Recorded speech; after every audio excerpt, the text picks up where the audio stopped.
Hello guys! Tinitingnan ko ba 'to? 'Di ba sabi ko sa inyo ang bigat nung kumuha nung dugo sa'kin, ang bigat nung kamay nung kumuha ng dugo sa'kin. Tingnan niyo, nag-ano siya, namaga. Nangitim siya dito banda. Lumiit na nga 'to kahapon, kalaki niyan, pa ganyan, oh. Namaga siya, para siyang nag-bruise. Ang sakit. Anyway, may gala tayo today. May dinner tayo kasama ang mga inday, kaya lang baka malate ako ng todo nito kasi may tao dito sa bahay. Tinignan niya yung natin, yung heater natin sa taas. Kasi hindi pa yun na-check magmula nung 2021. Pinalagay nila yung 2021, lumipat kami dito sa bahay noong magto 2 years na kami dito, 2023. So hindi pa siya na-check kasi kailangan i-check yun, kung hindi yung molds mamumuo sa bahay. Baka yung level ng carbon dioxide sa loob ng bahay magiging dangerous sa katawan kapag hindi yun na-check. At saka especially yun nga, yung molds nga. Nakakatakot yan, yung molds, malanghap ng mga bata, yung asthma pa man din nila. Kumalma na ang ating allergy. Hindi na sobrang ganun nangangati yung mata ko at saka yung runny nose, wala na. Wala na. Chinek ko pa talaga. Konting-konti na lang. Paano ba yan? Malilate ako niyan. Kasi yung bus ko, 50. Hindi pa tapos yung tao. Si daddy kasi nasa work din. For the past 3 weeks, pang umaga lang si daddy. Alam niyo ba yung sa balita? Parang 2 weeks ago. Parang nung Friday yata yung balita na yon, yung tinutuli. Ay, saglit guys. Tingnan ko muna yung tao. Wait lang. Kwento ko na lang mamaya. So, ayun na nga. Dumating na si daddy. Mabuti naman dumating na siya bago pa dumating itong bus ko. Nasaan na ba ako sa kinukwento ko kanina? Yun nga yung balita. Yung nagpatuli. Di ba parang few months ago, meron din ganong issue na 10 years old na bata. Tapos, pinatuli niya yung anak niya. Excuse me po sa word. Binawian ng buhay. Tapos nung Friday nga, meron na namang isa. Diba? Sa balita. Parang 10 or 11 years old din. Pinatuli. Tapos nawalan din ng buhay. Kaya natakot tuloy ako. Ang balak pa man din namin ni Daddy Teban tuli dyan sa Pinas si Kenneth. Pero nagdadalawang isip pa kami ni Daddy kasi nga baka maano si Kenneth naman dito, baka ibuli naman siya dito. Bakit tuli siya? Yung ganyan. Kasi iba yung norm sa atin, iba yung norm dito. Sa atin, pag hindi ka tuli, yan, pinagtatawanan ka nila. Pero dito baliktad. Kapag tuli ka naman, baka pagtawanan ka naman nila. Hindi ako sure how. Wala pa akong narinig na ganyan na pinagtatawanan sila pag natuli sila. Pero sa atin kasi, di ba, pag iba ka, pag hindi ka natuli, ganon. So, malamang, ganon din dito. So, since si Kenneth ay dito naman lalaki, dito naman siya mag-aaral, dito naman siya everything. So, kapag pinatuli namin siya, may tendency na ganon ang mangyari.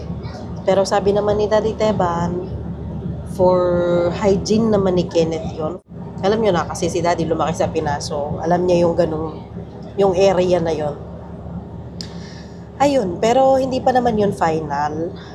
Tsaka sabi din ni Daddy Teban, hayaan na lang namin din si Kenneth na pag yung nagkaisip na siya na lang mag-decide kung gusto niya ba o hindi. Kasi nga dito, hindi talaga sila nagpapatuli, guys. Hindi uso dito ang patuli-tuli. Sa atin, di ba, mostly kapag pinanganak yung bata, merong choice yung magulang na kapanganak ipatuli na. Pero dito, walang ganong option. Nung pinanganak nga si Kenneth, nagtanong ako kung pwede ko ba siyang patuli. Hindi daw, wala daw ganong dito, option na patuli yung bata kapanganak. Si Daddy na ang bahala doon sa pagpapatuli kay Kenneth. Sila lang dalawa mag-usap. So after ng 1 hour na nakakahilong biyahe sa bus, nandito na tayo sa city, guys. Medyo malayo na kasi kami sa city talaga, kaya nga madalang na rin ako makipagkita sa mga inday. Hindi lang sa mga lalaki na hindi sila normally nagtutuli. Pati sa atin, 'di ba, pag yung baby girl, usually kapanganak niya, pwede na siyang pahikawan. Pwede na siyang pabutas yung tenga. Dito hindi pwede. So pwede pa lang siya pag mga around 4 years old. Doon pa lang pwede pa anuhan yung ano niya. Upo muna ako. Hinahingal ako, guys. Ilang minutes pa ba? Sana ba tayo banda? Okay. Mga 4 years old. Kasi nung si Zoe ganon, 4 years old, doon namin siya pinabutasan. Tapos meron pang waiver. Sa atin, kahit kapanganak, di ba, pwede na siyang pahikawan. Ang ganda ng mga upuan talaga dito. Oh. Ang kukulay. Malapit na tayo, guys. Konting ano na lang. Konting kembot na lang. Nandun na tayo. Dito kami kakain today. Para maiba naman. Buti na una tayo. Wala pa yung dalawa. Kahit pa paano, hindi tayo na late. Ano ito? Spanish restaurant. Dai, bakit yun, Dai? Saan mo gusto? Diyan na tayo. Hello, guys. Saan mo gusto? Sa nanay ko. Saan ba ko galing? Andito na Inday. Saan mo gusto? Okay lang din dito. Pero nagsabi siya dito tayo. Wala naman siyang sinabi. Lipat tayo. Pero maganda din ang lighting dito. Oo, ngayon inisip ko eh. Lipat na tayo. Oh, sige. Kamusta, Dai? Okay naman, Day. Okay ka. Nabablog na po man din ako. Hi, guys. Hey! Here. Kain na Para naman. maiba. Warayin Holland in the house. Ganda mo dyan, Day. Day, kaganda ng blouse mo. Oo nga, Dai. No, maganda. Ngayon mo palang sinuot yan. Siyempre, para makita niyo. For the vlog. Pwede lang. Hindi, ganito na kanina suot ko sa pagpasok ko sa work. Ang tagal ng ng Pagkain. pagkain dito. Pati bulating maliit. Gutom na. Buti ako kanina kayo kumain sa bahay. Hindi ako. Ano yung nag-grind, Dai? Yung sa volume. Ano yan yung mic. Hanapin mo. Hanapin mo. Ito. Di ba kung mag-ground yan pag namawis dito? Hindi ka mag-ground? Hindi ko alam, Dai. Na-try mo na ba? Hindi naman ako nagmamic. Kasi, mahina kasi ang boses ko kasi ako pinaka-mahinhin sa amin. Pag sulit ko kayo ang pinakamalakas ang boses. Mahiya ka, uy. Ayan, inaaway mo na naman kami. Wala akong problema sa inyo. Gosh. Kumakain kami sa labas mga once a month lang. Ganun dyan, hindi naman tayo, Dai. Ay, hindi ito, unlimited. Once a week yan. Ayok Once a day. Once a day. Sila ba? Ano na naman ang sabihin? Joke. Okay, ganyan ang friendship namin, guys, mang asar. Magpaliwanag daw siya. Ganyan ang friendship namin, mang asar. Kung sino una maasar, Talo. goodbye. Alam niyo na kung sino una. Ito. Si Waray. Palaging Oo, napipikon kasi yan siya kaagad. Pikon siya, guys. Pikunin. Kahit nung dalaga ka, Day, ganyan Pero ka. hindi ako pikunin kayo, hindi ako gutom. Kumain ako kanina. Naday, ganyan ka, kahit nung dalaga ka, pikunin ka talaga. Hindi, Dai. Simula lang nung nag-anak ako. So, kasalanan ng mga anak niya. Matthew, Mila. Mainit ang ulo. Totoo din yan, sa edad din yan. Totoo. Wala lang sa calendar. Habang tumatanda, Lalang sumama sa Tanduay? Tanduay? iba man yan. Ito at ang may-ari, Day. Oo, yan yung may-ari, yung lalaki na yan. Yung malaki, yung ano. Yung bata o yung matanda o magkamag-anak ko. Day, hinuli pa yata nila yung mga baka.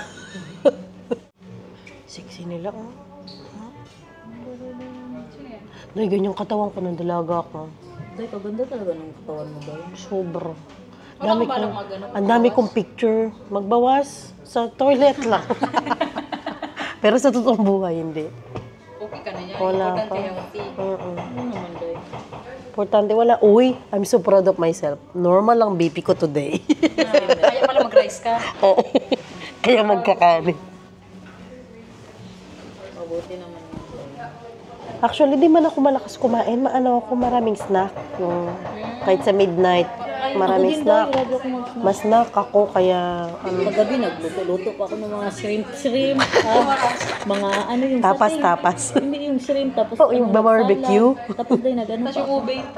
Oo, nag-ubi pa. Tapos magbili Nag-ubi pa ka? ako ng- Hindi yung ano ba siya, yung parang lumpia ba. Tapos ano. Tapos meron pa yung ano yung Pinapahalat satay ko. nga, pork satay na manbibili sa ano sa Lidl. Grabe siya. Pero hindi ka naman tumataba, Day, ng totaling mataba. Okay na nga yung katawan mo. Simula nung balik ka sa Pinas, nagkalaman ka na naman. Sa So okay na yan Pilipinas. ngayon kaysa ano. Hindi, magpapayat pa ako. Gusto ko yung parang paniki na. Ano? Narinig yung tagtaran. Sisig pa lang in-order natin. Sisigatay ka na. May tumatadtad. Narinig yun. Ano yung tinatadtad niya, Day? Ilang minutes na. 36. 5 o'clock po kami nandito. Ay, pag sure. Kailangan natin yan. Ayun, may tumatadtad.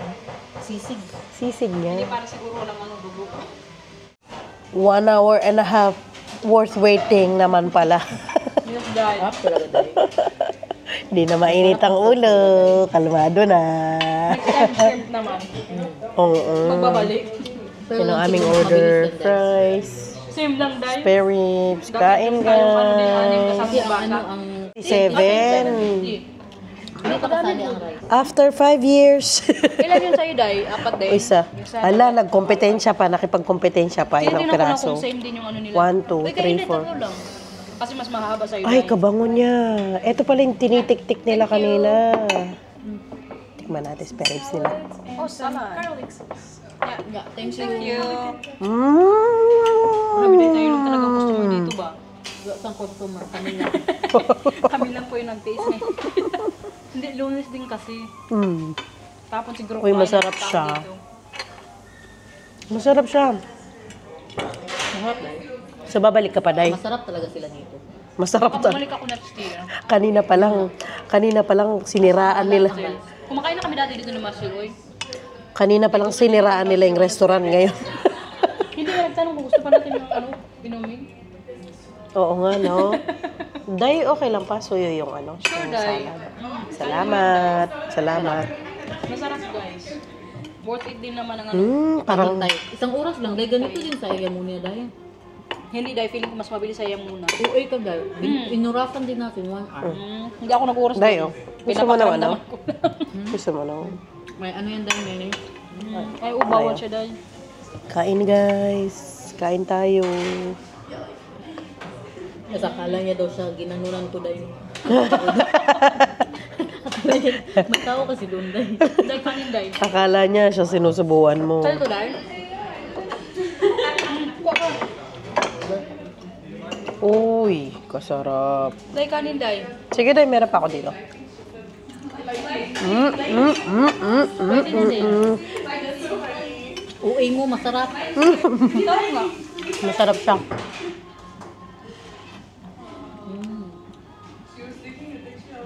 Daling pa dito si Marcel dahil pero mag-prepare kami. Kain muna bago dumating. Spare ribs Oo, muna. dahil dapat talaga. Hindi kayo ko No, pala. not yet. Ha? Kain. Kumain? Mauna na ako kasi magbiyahe pa ako. Na? Kailan tayo last nakita? 2 weeks ago ata. 2 weeks ago? Uy, last week lang yun dahil. Hindi, dahil 2 weeks ago yun. Ang ganda ng blush on mo. Siyempre dahil. Blush on ba yan? O ano, mertiolet? Paano pa na busog na? Magpabemba. Bemba. Gusto yan ngayon ba? Bembang. Ay, ngayon dahil sa Facebook. May matawa yan dahil. Nag-cocktail kami, guys. Yung mga matatanda ba? May pa-cocktail tayo today. Anong lasa ng cocktail mo, Day? Matamis. Yaman yun. Isang sip-sip, diabetes agad. Tinola? Yung kay Inday, may ginger, buhay na buhay. Kakahukay lang. Tinola. May ano pa dahil, may mga lupa. Ano? Juice lang siya, no? Kasi, ano, magalit si Lord. Kaya juice lang siya. Kanya ka na mag-recover mga atay. Pero isang taon lang yun. Pa-order ng tequila dyan. Si Waray, ano, yellow na may konting juice. Dahil mag-Amsterdam tayo. Ayan na naman ang plano nila. Iba talaga. Kailan? Ba talaga ang ano doon? Ramen. Yan. Yung vlog mo na, dahil yung vlog mo na 2 months ago. Siya pala yun. Oo nga pala. Grabe, di ba, Day? Papanaginipan mo, Day. Papanaginipan. O kailan? Kailan? Kayo muna, kaya alam niyo naman natin. Kaganda nyo diyang dalawa. Kaganda ng ano. Para kayo nasa Europe.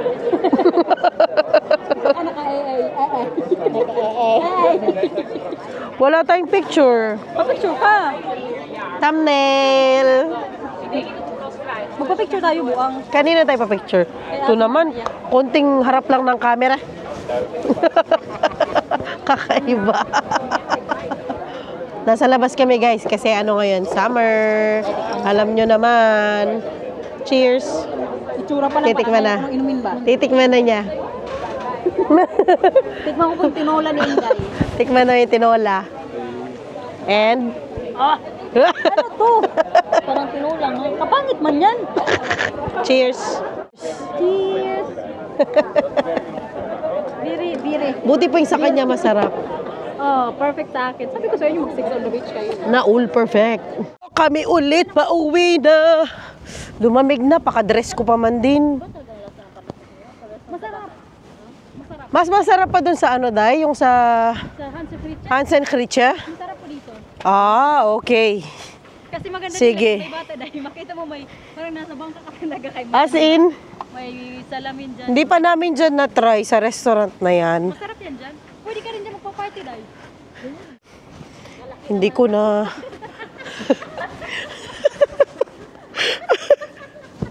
Takbuhan sa boat? Ayop ito! Dahil, sangit yan, dahil may kitchen pa. Pag nasa loob pa dahil malaki. Meron yung sila pang children. Bala sila dyan ba? Mag-ano na naman, mag-marites na naman yan sila. Bye guys! Bye-bye. See you bukas. Ingat kayo ha. See you bukas. Bye! Guys, 9:41 na ng gabi. 9:41. Pero ang araw, look. Ang liwanag pa din. Palubog pa lang. Siguro lulubog yan mamaya pang 10 o'clock. 9:41. Nakasakay na tayo ng bus pauwi. Ano ito, 1 oras na biyahe na naman tayo pauwi.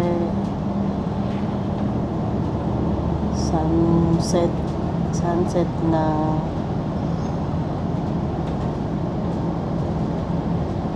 Ganda, di ba?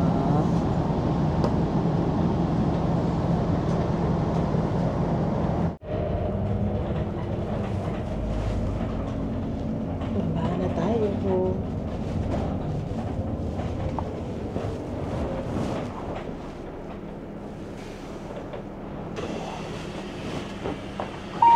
Bedankt! Galing! Nakarating din tayo guys. Tignan nyo, maliwanag pa.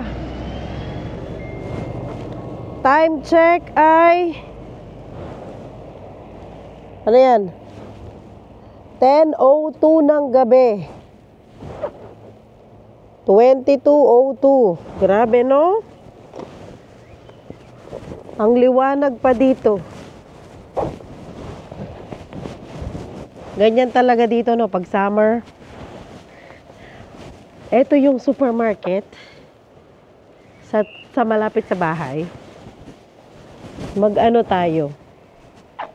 Nandito yung mga basurahan nila sa gilid. Ayan. Try nating mag-dumpster diving. Netherlands. May CCTV man sila, no? Tingnan natin. Ito yung kanilang basurahan. Guys, look. Hindi ko siya maano ba. Handphone. Meron siyang laman, guys. Look. Ayan, oh. Meron siyang cake. May mackerel. Kunin ko kaya. Tingnan natin kung pwede pa, no? Yung iba kasi naka-cover, oh. Hindi pwedeng kunin. Ayoko naman halongkatin. Guys, so dumpster diving, Netherlands. Merong mackerel. Oh. Nag-expire siya ng June 20 pa. Hindi na siya pwede. Babalik ko to. Tapos may labas ko nga lahat. Ayan. Merong ano ito? Cheese.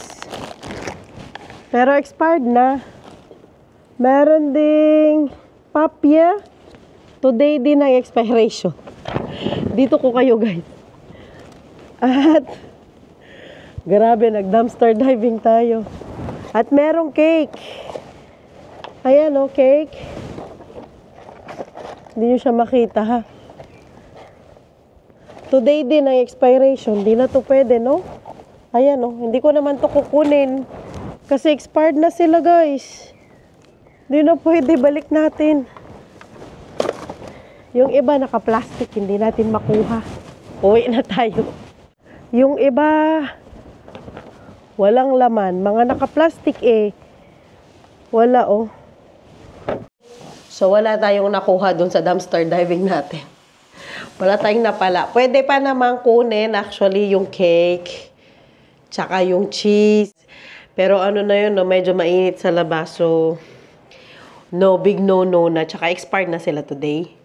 So, wala kang makikita nagda-dumpster diving talaga dito sa Netherlands. Kasi nga, usually tapon nila yung expired today. Hindi ka guys sa States, ganyan, or sa ibang lugar, yung mga meron sila mga tinatapon na kagaya sa mga groceryhan, yung mga banana na lamog ng konti, yung tinatapon, tapos pwede pang kunin, pwede pang pakinabangan, or mga apples, ganyan. Dito, hindi. Usually, anuhan nila plastic nila, no? So, hindi mo na sila yung makikita talaga.